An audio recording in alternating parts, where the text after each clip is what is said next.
and after 6 days of fierce fighting, Israel had destroyed 3 Arab armies and shown that it was a force to be reckoned with. Kebayang nggak ya gimana rasanya kalau kalian ada di tengah medan perang kayak di video ini?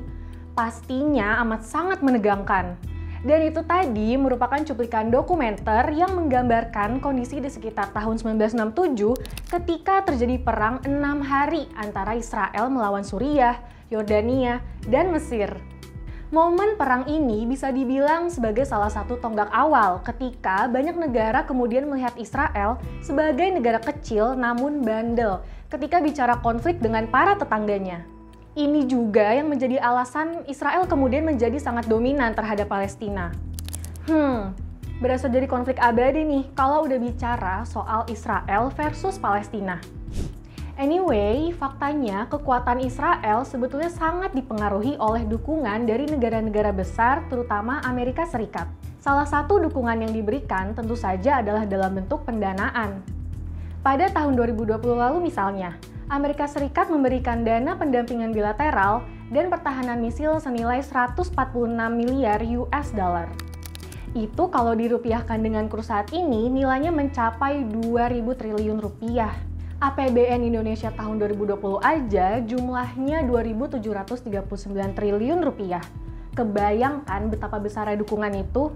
Sudah rahasia umum pula bahwa Amerika Serikat emang sekutu di belakang Israel.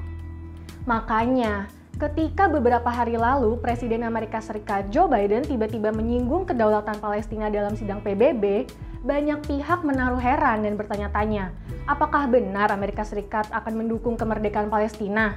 Lalu, mengapa ya lobi-lobi Israel dan ikatan berbasis identitas orang-orang Israel itu sangat kuat? Sebelum mulai, jangan lupa subscribe dulu ya. Kalau kalian juga tertarik untuk menjadi member Pinter Politik dan mendapatkan konten-konten eksklusif, klik tombol join di bawah ini ya.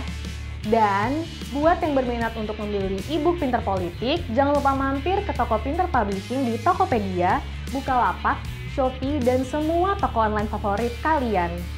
Link selengkapnya juga bisa kalian cek di kolom deskripsi ya. Back to the video, mari kita mulai.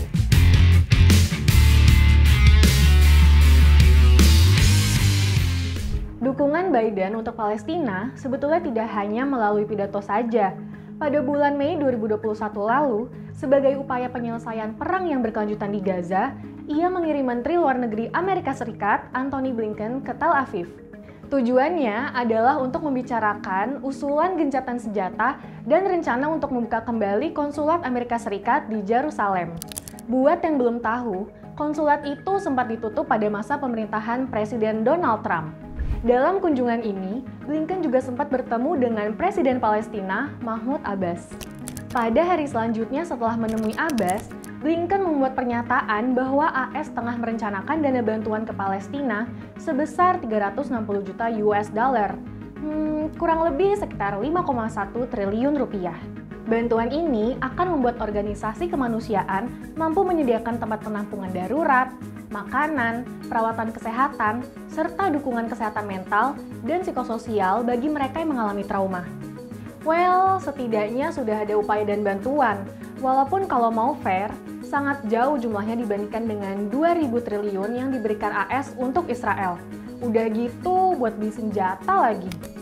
Dalam konteks yang lebih spesifik, sebetulnya sikap dan pernyataan Biden ini beralasan. Mengingat ia berasal dari Partai Demokrat yang cenderung punya konsen yang besar terhadap isu Palestina.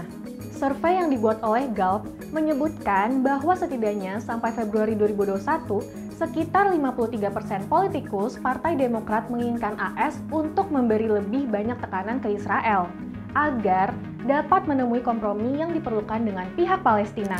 Angka ini meningkat dibandingkan dengan hasil polling tahun 2018 yang menunjukkan angka 43% dan 38% di tahun 2013. Sementara itu, dukungan publik AS untuk negara Palestina yang merdeka juga terus meningkat hingga 52% suara dan berada di rata-rata 50% suara sejak tahun 2019. Lalu polling juga sempat dilakukan oleh The Associated Press, North Center for Public Affairs Research pada bulan Juni ini yang menunjukkan 57% masyarakat AS yakin ada cara bagi Israel dan Palestina untuk hidup berdampingan secara damai. Tapi ya kembali lagi, sekalipun ada konteks dukungan yang positif, isu Israel-Palestina ini amat sangat bergantung pada kekuatan lobi politik Israel atau orang Yahudi di Amerika Serikat, yang nyatanya terjadi di level elit. Bukan rahasia lagi bahwa kelompok macam Christian United for Israel dan The American Israel Public Affairs Committee atau AIPAC punya pengaruh yang sangat besar. Christians United for Israel misalnya, dipimpin oleh John Hagee yang merupakan seorang Republikan dan pendukung Donald Trump. Ya, udah jelas lah ya arah politiknya akan kemana. Lobi-lobi Yahudi ini juga sangat mungkin ditentukan oleh keberadaan orang-orang Yahudi yang punya posisi vital baik itu di dunia bisnis maupun politik. Sebagai catatan tambahan dan agar tidak membingungkan, Zionisme, agama Yahudi, orang Yahudi, Israel, dan mungkin juga Freemason adalah istilah yang berbeda-beda nih artinya. Orang Yahudi adalah dari garis darah, agama Yahudi adalah soal kepercayaan, Israel adalah entitas negara, Zionisme adalah paham, dan Freemason, well, ini entitas lintas batas kebudayaan ya. Jadi, seorang keturunan Yahudi belum tentu beragama Yahudi, belum tentu juga setuju pada keberadaan Israel, dan belum tentu Zionis. Hanya saja di Indonesia, istilah-istilah ini dipahami secara tumpang tindih. Anyway, dari konteks ikatan yang sangat kuat di antara orang-orang Yahudi, mungkin pertanyaan terbesarnya adalah mengapa jaringan politik kebangsaan, katakanlah yang terjadi lewat lobi-lobi Yahudi, bisa begitu kuat? Jawabannya mungkin bisa dilihat dari sisi persoalan represi identitas atau pengalaman-pengalaman buruk sebagai sebuah bangsa di masa lalu.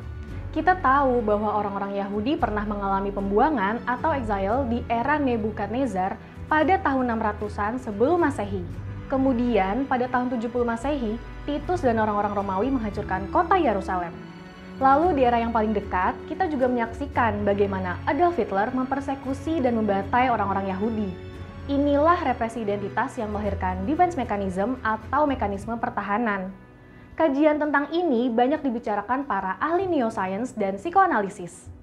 Kondisi ini mungkin mirip dengan orang-orang Armenia yang nyatanya juga punya lobi di Amerika Serikat lewat Armenian National Committee of America.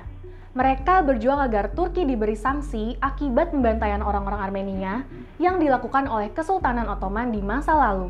Apapun itu, yang jelas harapannya kata-kata Biden soal pentingnya memperhatikan nasib orang-orang Palestina dan kedaulatan negara itu tidak hanya jadi ucapan kosong ya. Semoga di waktu-waktu mendatang konflik di wilayah tersebut bisa berakhir dan semuanya bisa hidup dengan damai. Nah, lalu bagaimana nih menurut kalian? Apakah kalian yakin Biden benar-benar bisa membawa perdamaian antara Israel dan Palestina? Berikan pendapatmu. Terima kasih telah menyaksikan video ini. Jangan lupa untuk patuhi protokol kesehatan dan pakai masker kalau kalian keluar rumah. Jika kalian punya saran atau masukan, bisa tinggalkan di kolom komentar. Jangan lupa juga untuk like dan share video ini, serta kunjungi pinterpolitik.com untuk dapatkan berbagai artikel dan analisis keren seputar politik terkini. See you guys next time, bye!